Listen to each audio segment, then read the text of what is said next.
Do you believe that Russia has acted in good faith towards trying to resolve the war in Ukraine? And I'm wondering if that is actually your position. In April, there was a peace outreach by Putin and Zelensky. And they actually signed a peace agreement. And at that time, and Boris Johnson was dispatched by the White House to sabotage that agreement. The Russians were acting in good faith. After signing that agreement, they were actually withdrawing troops from the area around Kiev. So it was clear that they were operating in good faith at that point, and we were not operating in good faith. We should be trying to settle this war through diplomacy. Since then, there have been 350,000 Ukrainian kids that have been killed, and we have turned that nation into a proxy war between a proxy war between Russia and the United States.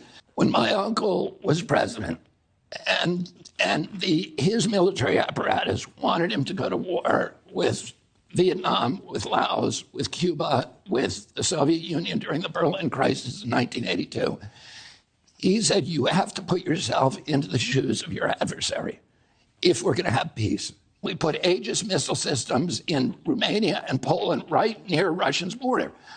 When Russia put nuclear missiles in Cuba, which is farther away than we now have, to Moscow, we would have invaded if they hadn't withdrawn them. My uncle was president then. We would have gone in.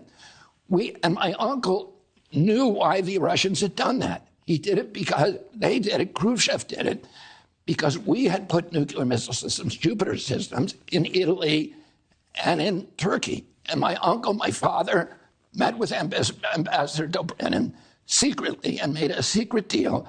If you remove your missiles now, we will take ours out of Turkey. So, the Russians have been invaded 3 times through the Ukraine. The last time they were invaded, the Germans killed 1 out of every 7 Russians. They destroyed all of it, 1/3 of Russia to rubble. They burned the fields. It's as if my uncle said this in his 1963 speech at American University. He said they destroyed the equivalent of destroying the entire part of the United States from the East Coast to Chicago.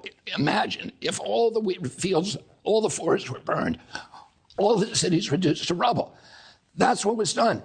They have a legitimate concern about us moving NATO into the Ukraine. We would never let them put missile systems in Canada or Mexico. We would invade if they did that. And we have to be able to put ourselves in their positions.